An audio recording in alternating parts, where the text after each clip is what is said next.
안동 태권도 학원과 관련한 확진자가 나흘 만에 49명으로 늘었습니다. 댄스 수업에 참여한 주부들이 수업 시간 마스크를 쓰지 않은 사실도 추가로 드러났습니다. 청송에서 4주 만에 신규 확진자가 나왔습니다. 청도, 영주 등 진정세로 접어들었던 곳에서 최근 다시 코로나19가 고개를 들고 있습니다. 대구 신청사를 짓기 위한 작업이 본격적으로 진행되고 있습니다. 행정통합 때문에 신청사 건립이 지연되는 건 아닌가 하는 우려에 대해선 별개라고 선을 그었습니다. 택배 노조가 총파업을 철회하고 업무에 복귀하기로 했습니다. 택배비 인상이 불가피해 보이는 가운데 시민들의 생각 들어봤습니다.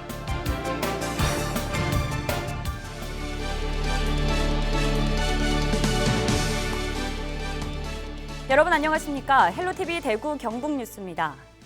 안동 소재 태권도 학원발 확진자가 또 나왔습니다. 29일 기준 4명이 추가돼 49명으로 늘었는데요. 태권도 학원 댄스 수업에 참여한 주부들이 수업 시간 마스크를 쓰지 않은 사실도 추가로 드러났습니다. 전병주 기자가 취재했습니다. 29일 안동 태권도 학원 관련 확진자는 49명으로 늘었습니다.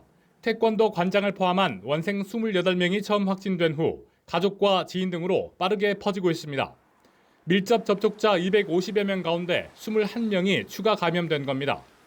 이번 태권도 학원발 감염은 방역 수칙을 제대로 지키지 않아 피해가 더 컸습니다. 태권도장 2층에서 댄스 수업을 받던 주부 5명이 수업 당시 마스크를 쓰지 않았던 것으로 CCTV에서 확인됐습니다. 방역 당국은 여성 지도자의 동선을 파악하고 있습니다. 지역 내 같은 대표 명의의 태권도장이 한 곳 더 있기 때문입니다. 입장할 때는 주부들이 마스크를 쓰고 있다가 정작 운동할 때는 거리는 유지했는데 마스크를 안 썼어요. 서로 왕래가 없었다고 하니까. 방역 수칙을 어긴 사실이 드러나자 안동시는 150여 개 체육시설을 긴급 점검했습니다. 자택 대피령입니다. 코로나 확산세가 지역사회로 확산되지 않도록 1월 29일부터 2월 7일까지 여흘간은 가급적 자택에 머물러 주시기를 바랍니다. 예천과 영주, 구미, 포항 등에서도 신규 확진자가 나오면서 29일 경북 누적 확진자는 2,900여 명으로 집계됐습니다. 특히 학원과 목욕탕, 직장 등 낮 시간대에 사람들이 모이는 곳에서 확진자가 늘고 있어 주의가 필요해 보입니다. 헬로티비 뉴스 전병주입니다. 청송과 영주에서 서울 광진구 확진자와 관련한 신규 확진자가 잇따라 나왔습니다. 청송구는 서울 광진구 확진자와의 밀접 접촉으로 검사를 받은 2명이 29일 양성 판정을 받았다고 밝혔습니다. 청송에서 신규 확진자가 발생한 건 지난 7일 이후 4주 만입니다. 한편 영주에서도 이와 관련해 시청 직원 등 2명이 확진됐습니다. 방역당국은 최근 이들이 영주에서 함께 식사를 한 뒤 감염된 것으로 추정하고 있습니다. 새로운 청사를 짓기 위한 작업이 본격적으로 진행되고 있습니다. 대구시는 기존 계획을 조금 수정해 29일 행정안전부에 다시 타당성 조사를 신청했는데요. 행정통합 때문에 신청사 건립이 지연되는 건 아닌가 하는 우려에 대해선 그 둘은 별개라고 강조했습니다. 권미경 기자입니다. 치열한 유치전 끝에 대구시 신청사를 품게 된 달서구 두류정수장. 대구시는 두류 정수장의 반은 건물 부지로 쓰고 나머지 반은 공원이나 광장 같은 시민들을 위한 공간으로 꾸밀 계획입니다. 이를 위해 지난해 8월 행정안전부에 의뢰했던 신청사 건립사업 타당성 조사를 철회하고 1월 말 다시 부지 절반에 대해서만 타당성 조사를 신청했습니다. 문화시설이 별로 없습니다. 달서구하고 있죠. 남는다면 문화시설도 좋고 공원은 두루공원이 바로 옆에 있으니까. 부지 선정 이후 과정이 지연되는 게 대구 경북 행정통합의 영향이 아니냐는 우려의 목소리도 나오고 있는 상황. 하지만 대구시는 신청사 건립과 행정통합은 별개라고 선을 그었습니다. 만약 행정통합이 되더라도 효율적인 행정 업무를 위해서 신청사가 필요하다는 겁니다. 그동안 좀 오래 표류해 왔었고 이제 시민의 소관사이기 때문에 그 큰 행정 범위를 다 이제 좀 효율적으로 이끌어가려면은 아무래도 대구시청과 예고는 별개로 있어야 되지 않겠나라는. 시는 타당성 조사와 설계 공모 등의 과정을 거쳐 오는 2024년부터 공사에 들어갈 예정입니다. 대구시의 계획대로 오는 2026년 새로운 신청사를 만나볼 수 있을지 남은 과정에 관심이 모아지고 있습니다. 헬로티비 뉴스 권미경입니다. 새해가 시작되면 각 지자체마다 읍면동을 방문해 주민들과의 소통 행정에 나서는데요. 올해는 코로나19로 비대면 방식의 간담회가 주를 이루고 있습니다. 경산시도 현장 소통 대신 온라인 소통을 택했습니다. 이하영 기자입니다. 경산시가 해마다 개최하는 신년 현장 소통 토론회를 올해는 비대면으로 개최했습니다. 읍면동을 찾아가지 않고 공식 온라인 채널을 통해 지역 주민들과의 소통에 나섰습니다. 이번 토론회에선 경로당 확충과 초등학교 신설, 도로 확포장 등 다양한 건의사항이 나왔습니다. 경산시 대정동과 대구 반야월 간 왕복 6차선 도로는 차량 통행이 많습니다. 대구 구간은 인도 및 자전거 도로가 설치되어 있으나 경산 쪽은 일부 구간 인도가 없어 주민들이 불가피하게 도로 위를 걸어 다녀야 합니다.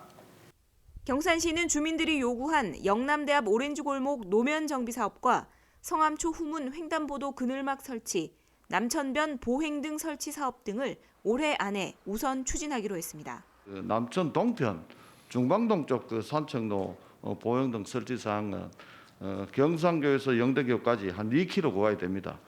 보통 보행 등 한 30m 간격으로 설치하면은 사업비는 한 3억 원 정도 소요됩니다. 해서 올해 추경이나 내년 본예산에 확보해가지고 보행자의 안전과 편의를 위해 설치하도록 하겠습니다. 경산시는 15개 읍면동을 4개 권역으로 나눠 비대면 소통 토론회를 열고 각 지역별 현안을 해결하는 데 적극 대응하기로 했습니다. 헬로티비 뉴스 이하영입니다.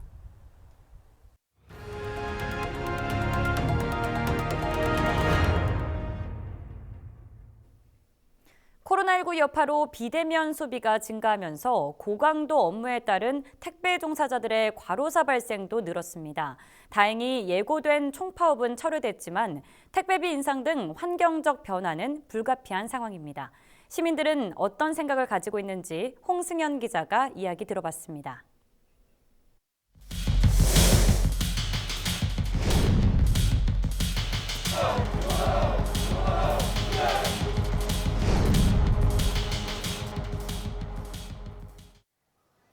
시민들은 대체로 택배 근로자의 어려움에 공감했습니다. 밤 9시 이후 택배를 배달하는 심야 배송을 금지해야 한다는 겁니다. 오전만 해도 충분히 배송을 할 수 있다고 생각을 해요. 늦은 시간까지 그렇게 하게 되면 진짜 사고도 많을 것 같고. 하지만 소비자에게 영향을 미치지 않겠냐는 우려도 있었습니다. 급한 물건일 수 있는데 이제 좀 늦게 오니까 그건 이제 또 안 좋은 점이지 않나 이제. 고객이 좀 싫어할 것이고 아마 우리 당사하는 분들은 좀 부담이 좀 될 것 같습니다. 만일 심야 배송을 줄이고 택배 분류를 위한 시스템을 도입할 경우 인력 고용 등 추가 비용 발생이 불가피한 상황. 택배비 인상은 필요하다는 의견이 줄을 이뤘습니다. 택배 기사들 입장에서 생각해 보면은 소수도 일하는데 그 정도는 받아야겠다. 그러니까 좀. 한편에선 택배비 인상을 소비자가 부담하는 문제를 지적하는 의견도 나왔습니다. 택배 회사 측에서도 조금 어느 정도의 퍼센테이지는 자기들이 조금 감수하는 쪽으로 해야 된다고 생각합니다. 그렇다면 실제 택배업계는 어떻게 생각할까? 소비자들은 우린 2,500원 주고 택배를 시키는데 실적으로 회사와 회사의 그 대형 거래는 상당히 이보다 저렴한 한 1,500원 선 그 정도 거래되는 부분이 상당히 많습니다. 사실상 지금 가격으로는 택배 하나를 배송해도 몇백 원밖에 기사들에게 남는 것이 없다는 겁니다. 코로나19라는 특수한 상황 때문에 택배 노동자의 어려움이 가중되었음을 고려해야 한다는 의견도 있었습니다. 지금 코로나19 때문에요. 그래도 이제 우체국 같은 경우는 정규직들이 일부 소화를 하니까 괜찮은데 일반 사설 택배회사들은 아마 많이 힘든 걸로 알고 있습니다. 2주가 채 남지 않은 설날. 택배 대란이 현실로 다가오면서 택배업계를 둘러싼 우리 사회의 고민이 깊어지고 있습니다. 헬로티비 뉴스 홍승현입니다. 코로나19 위기 속에서도 대구 사랑의 온도탑이 114도를 달성했습니다. 대구 사회복지공동모금회는 올해 총 모금 금액은 약 96억 6천만 원으로 목표 모금액인 84억 9천만 원을 넘어섰다고 밝혔습니다. 세부적으로 보면 개인 기부액은 42억 3,900만 원으로 지난해와 비슷한 반면 기업 기부액은 54억 2천만 원으로 지난해보다 11억 4천만 원가량 감소한 것으로 나타났습니다. 대구시가 일자리 창출 계획 등을 담은 대구형 뉴딜 비전을 발표했습니다. 대구시는 오는 2025년까지 예산 12조 원을 투자해 일자리 11만 개를 창출하고 뉴딜 혁신 인재 10,000명을 키우는 데 이어 온실가스 250만 톤을 감축할 계획입니다.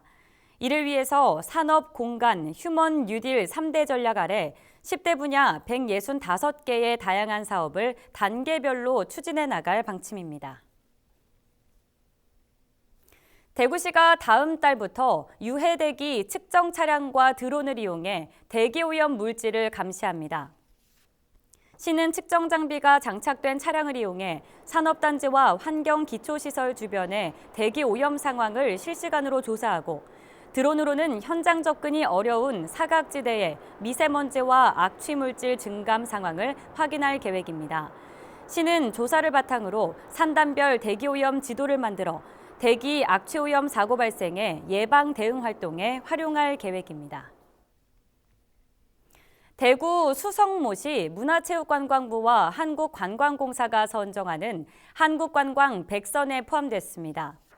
수성못은 2km의 산책로를 갖춘 도심 속 호수공원으로 주변에 카페거리와 드란길 먹거리타운 등이 조성돼 있습니다. 수성구는 앞으로 수성 빈예술제 등 수성못을 배경으로 다양한 관광 사업을 추진해 나가겠다고 밝혔습니다. 경북지방경찰청이 2월 1일부터 2주 동안 특별 치안 활동을 벌입니다. 경찰은 금융기관에 범죄 예방 진단팀을 투입하고 보안이 취약한 새마을금고와 농협은행 분소 등의 방범시설을 점검할 예정입니다. 이 밖에 원룸촌 등 1인 가구 밀집 지역의 순찰 활동을 강화하고 가정폭력과 학대 관련 감시 활동을 벌입니다. 설 연휴 전인 2월 5일부터는 대형 상점과 전통시장을, 10일부터 14일까지는 고속도로와 국도의 교통관리를 강화할 예정입니다. 코로나19로 잠시 운영이 중단됐던 영천 장난감 도서관이 지난해 4월 이후 현재까지 지속적으로 장난감 대여 서비스를 운영하고 있습니다. 도서관은 장난감을 안심하고 이용할 수 있도록 발열 체크와 시간별 환기, 장난감 소독 등 자체 방역을 강화하고 있습니다. 영천시는 코로나19로 가정 양육 시간이 늘어난 부모들을 위해 안전관리를 더욱 강화하겠다고 밝혔습니다. 경주시가 인구를 늘리기 위해 경주에서 한 달 살아보기 프로그램을 운영합니다. 경주에서 한 달 살아보기는 1기 귀농귀촌 희망자, 2기 청년 창업 희망자, 3기 예술인 등을 대상으로 3회에 나눠 진행되며 지역 탐방, 교육 참여 등을 통해 일정 기준의 수행 점수를 달성하면 세대당 최대 50만 원의 지원금도 주어집니다. 신청은 다른 시군에 거주하는 사람에 한해 가능합니다. 1기 귀농귀촌 희망자 신청 기간은 다음 달 1일부터 3월 21일까지로 선정된 참여자는 4월부터 5월 사이 원하는 날짜를 지정해 경주 살기를 시작하면 됩니다. 경주 대릉원 돌담길이 야외 미술관으로 탈바꿈했습니다. 경주시는 우리 동네 미술 사업의 일환으로 파루정 공원에 천마총 관모를 본뜬 조형물을 설치한 데 이어 대릉원 돌담길에 신라시대 유적과 유물을 모티브로 한 지역 작가들의 작품 40점을 전시했습니다. 우리 동네 미술 사업은 지역 문화예술인들에게는 일자리를, 주민에게는 볼거리를 제공하기 위해 지난해 진행된 공공미술 프로젝트입니다. 예천군의회가 다음 달 5일까지 243회 예천군의회 임시회를 엽니다. 이번 임시회에서는 예천읍 전선 지중화 사업과 도시재생 뉴딜 사업, 2022 예천 아시아 U26상 선수권 대회 준비 등 군정 주요 업무를 보고받고 질의를 이어갈 예정입니다. 29일 개회식에서는 김은수 예천군의회 의장이 강영구 부의장에게 경상북도 의정 봉사대상을 전달하기로 했습니다.